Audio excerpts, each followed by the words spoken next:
तू केहू से प्यार कर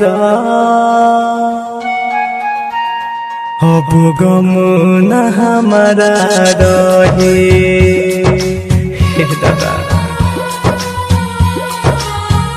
तू केहू से प्यार कर अब गम न हमारा रहे। जवन दर्द दिले तू बारो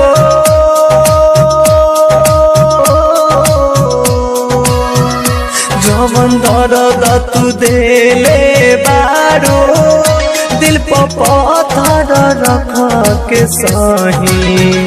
तू केहू से प्यार कर अब गम न हमारा रहे।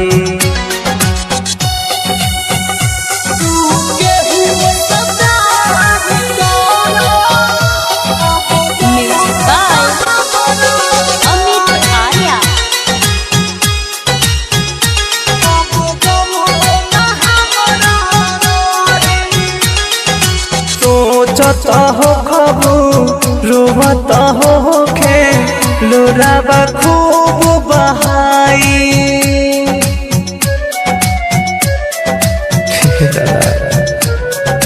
जाबे वफा तू जहाँ जहाँ हमारा कुछ नहीं बुझाई। लौट के रहीबू तू जहिया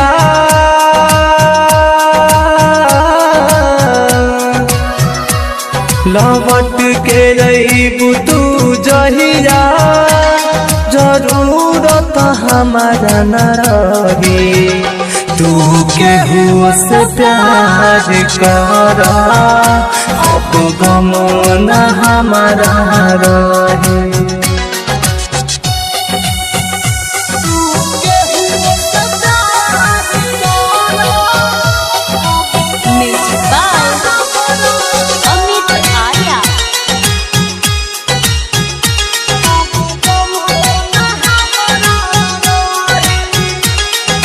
पर मारुति से तू कहलू हरदम प्यार निभाए।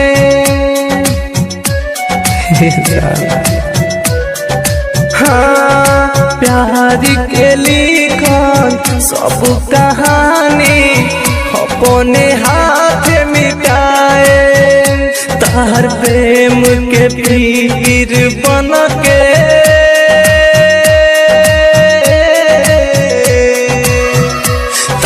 प्रेम के पीर बन के गुडू गिरी के अखिया बही।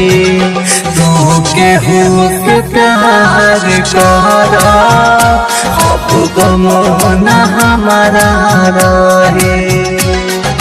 Bombay digital recording studio.